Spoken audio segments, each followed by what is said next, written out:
సరే, మరొక అంశం గాదే గారు, 48 మంది శాసనసభ్యుల మీద చంద్రబాబు గారు కాస్త అసంతృప్తిగా ఉన్నారు. మరి ఆ 48 మందిలో ఒకటైతే క్లారిటీ నాకు అర్థం అవ్వట్లేదు. టీడీపీ, జనసేన, బీజేపీ 3 పార్టీలకు సంబంధించిన వాళ్ళ మీద ఆయన అసంతృప్తి, లేకపోతే ఓన్లీ టీడీపీ వాళ్ళ మీద అనేది నాకైతే అర్థం అవ్వట్లేదు క్లారిటీగా. ఈ పెన్షన్లు, సీఎంఆర్ఎఫ్ చెక్కుల పంపిణీలో వాళ్ళు పాల్గొనటం లేదంట. ఎందుకట్లా? మరి 48 మంది టీడీపీకి సంబంధించిన వాళ్ళు, కూటమికి సంబంధించిన వాళ్ళు అయితే మీకు తెలియదు, నాకు తెలియదు. 48 మందిని మీ దాంట్లో స్క్రోలింగ్ చూస్తున్నాను. ఇన్ కేస్ ఆ 48 మంది ఎమ్మెల్యేలు సీఎంఆర్ఎఫ్ కి అప్లికేషన్స్ పంపించకపోయినా, వెళ్ళకపోయినా, వాళ్ళు సరిగా ప్రజా సమస్యల పట్ల స్పందించకపోయినా ఖచ్చితంగా ఖండిస్తాము. అది చంద్రబాబు నాయుడు గారు కాదు, మేము కూడా ఇక్కడ ఉన్నటువంటి అందరం, మీతో కూడా ఉన్నటువంటి పనులు ఉన్నటువంటి అందరు రాజకీయ నాయకులు కూడా అందరం ఖండిస్తాం. అది తప్పు కదా. ఒకసారి ఎమ్మెల్యేకి గెలిచిన తర్వాత ఏం చేయాలి? ఇప్పుడు వైఎస్ఆర్ పార్టీ వాళ్ళు అసెంబ్లీకి రావట్లేదు, రోజు మాట్లాడుకుంటున్నాం కదా మనం. అసెంబ్లీకి ఒకసారి ఎమ్మెల్యే గెలిచిన తర్వాత మీ పాత్ర అంటే చేయాలి కదా. అట్లాగే వాళ్ళు కూడా నిజంగా నియోజకవర్గాన్ని పట్టించుకోకుండా ఉంటే 100% తప్పే. అసలు వాళ్ళు ఆ ఎమ్మెల్యే పదవికే పనికిరాని వాళ్ళ కింద లెక్కేస్తాను నేనైతే. మీకు ప్రజలు ఓట్లేసి గెలిపించింది మిమ్మల్ని ఆ నియోజకవర్గంలో డెవలప్మెంట్ కోసం, నియోజకవర్గ ప్రజల సమస్యలు తీర్చడానికే కదా. అవన్నీ పక్కన పెట్టి కూర్చున్నారంటే ఖచ్చితంగా వాళ్ళు బయటకు వస్తే, ఇప్పుడు మా పార్టీ కానీ, తెలుగుదేశం కానీ, బీజేపీ కానీ, ఎవరైనా సరే, ఎవరైనా కానీ ఖచ్చితంగా పార్టీ ఉపేక్షించదు, ఎట్టి పరిస్థితి ఉపేక్షించదు. అది కనుక నిజమైతే చూద్దాం. ఇది వచ్చిందన్నారు, ఎంక్వైరీ అన్నారు కదా. ఖచ్చితంగా ఇప్పుడు వాళ్ళ పార్టీ వాళ్ళైతే వాళ్ళు ఎంక్వైరీ చేస్తారు, మా పార్టీ వాళ్ళతో మా నాయకులు చేస్తారు, బీజేపీ వాళ్ళు చేస్తారు. ఖచ్చితంగా వాళ్ళు మీ చర్యలు ఉంటాయి.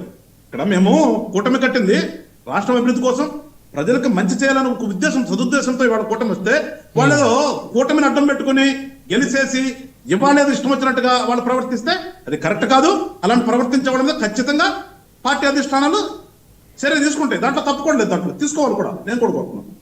కానీ గాదే గారు, మీ ఉమ్మడి గుంటూరు జిల్లాలోనే కొత్తగా గెలిచినటువంటి కొంతమంది శాసనసభ్యుల యొక్క వ్యవహార శైలి ప్రజలకి ఎంత తలనొప్పిగా మారింది మీకు తెలియదా గాదే గారు?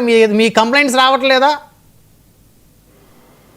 సుబ్రహ్మణ్యుడు గారు, ప్రజాస్వామ్యంలో ఒకసారి గెలిచిన తర్వాత మీరు అన్నట్టుగా కొన్ని చోట్ల ఇప్పుడు నచ్చొచ్చు, నచ్చకపోవచ్చు, అవి కూడా ఉంటాయి. ప్రతిదీ మనం వాళ్ళని తప్పు పడతా కూర్చుంటే ఉన్నవాళ్ళు ప్రతి ఒక్కళ్ళు నాకు ఏదో ఒకటి కాలం పోతారు ఎమ్మెల్యే దగ్గరికి. అందరికి చేయలేం కదా, అందరూ చేయడం కుదరదు అందరికీ. కొంతమందికే చేయగలుగుతారు అప్పుడున్న పరిస్థితిని బట్టి. ఆ చైనాళ్ళు పని అవనాళ్ళు వచ్చి బయట ఏదో బురద జరుగుతుంటారు, అవి కూడా ఆలోచించాలి మనం. వాళ్ళు వచ్చి బయటకు వచ్చేసి ఎమ్మెల్యే గారు నాకు చేయలేదని, లేదంటే ఎమ్మెల్యే గారు లేదు అన్నారు, లేదు ఇంకోటి ఎలిగేషన్ చేశారనుకో, దాన్ని కొంచెం మనం ఎంక్వైరీ చేసుకోవాలి. ప్రతి కూడా అక్కడ ఎందుకు వెళ్ళారు అసలు ఏంటి. అట్లాగే నేను మళ్ళీ చెప్తున్నా, ఎమ్మెల్యేలు కూడా వాళ్ళ రెస్పాన్స్ ని ఖచ్చితంగా వాళ్ళు చిత్తశుద్ధితో చేయాలి ప్రజల కోసం. ఇక్కడ రెస్పాన్సిబిలిటీ లేకుండా ఉంటే కుదరదు. ఆ రెస్పాన్సిబిలిటీ అనేది ప్రజల పట్ల ప్రజాస్వామ్యంలో ఉండాలి. అట్లా లేకుండా ఉన్న వాళ్ళు ఎవరైనా ఉంటే ఖచ్చితంగా వాళ్ళని ఏ పార్టీ సంబంధించిన ఆ పార్టీలు నిలదీస్తాము, ఆ పార్టీ పరంగా చర్యలు ఉంటాయి. అంతేగాని ఊరికే ఉపేక్షించి ఎమ్మెల్యే అయిపోయారు కాబట్టి వాళ్ళ ఇష్టానికో వాళ్ళ స్వగతానికో చేసుకుంటూ పోతానికైతే కాదు. అట్లా పోకుండా ఉండాలనే వాళ్ళ కూటమిలో ఉన్నటువంటి నాయకులందరూ కూడా తప్పన అందరినీ పనిచేస్తున్నారు. ఇప్పుడు చెప్పినట్టుగా 48 లిస్ట్ వచ్చిందంటే ఏంటి, ఎంక్వైరీ చేస్తారు కదా మా పెద్దలు, మా అధిష్టానం వాళ్ళ గురించి, ప్రతి ఎమ్మెల్యే గురించి ఎంక్వైరీ చేస్తున్నట్టే కదా.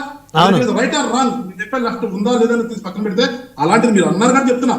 ఒకసారి అంటే పార్టీ అధిష్టానం ఎమ్మెల్యేల గురించి ఎమ్మెల్యేలు ఓకే చేస్తున్నట్టు కదా, ఎమ్మెల్యేలు సక్రమంగా ఉన్నారా లేదా, అదేం జరుగుతున్నది.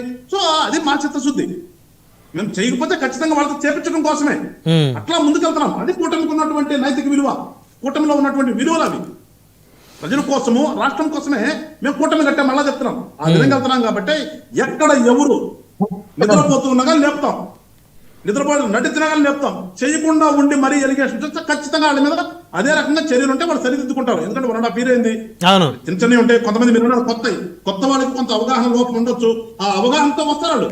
కొత్త వాళ్ళకి పాత వాళ్ళతో పోల్చుకుంటే కొత్త వాళ్ళకి కొంత అవగాహన ఉంటది.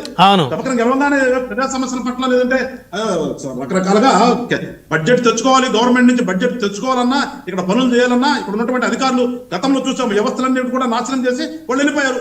ఏ వ్యవస్థ సక్రమంగా లేదు ఆంధ్రప్రదేశ్లో. ఈ వ్యవస్థల్లో ఉన్నటువంటి అధికారులందరూ ముందు సరిచేయాలి, వీళ్ళతో పనులు చేపించాలి. అందుకని కొంచెం టైం పడుతుంది. ఈ టైంలో ఏమన్నా ప్రజలు కనుక కొంచెం మా ఎమ్మెల్యే గారు చేయట్లేదు అని అనుకుంటే భావిస్తే ఖచ్చితంగా రానుటువంటి రోజుల్లో సరి చేసుకుని ముందుకెళ్తాం. వాళ్ళందరి సమస్యలు కూడా తీర్చడానికే కూటమి ఉంది. మాట్లాడదాం. కూటమి లేదు, ప్రజలు చేసుకుంటాం. మనతో జోలాపురం శ్రీకాంత్ గారు నమస్తే అండి.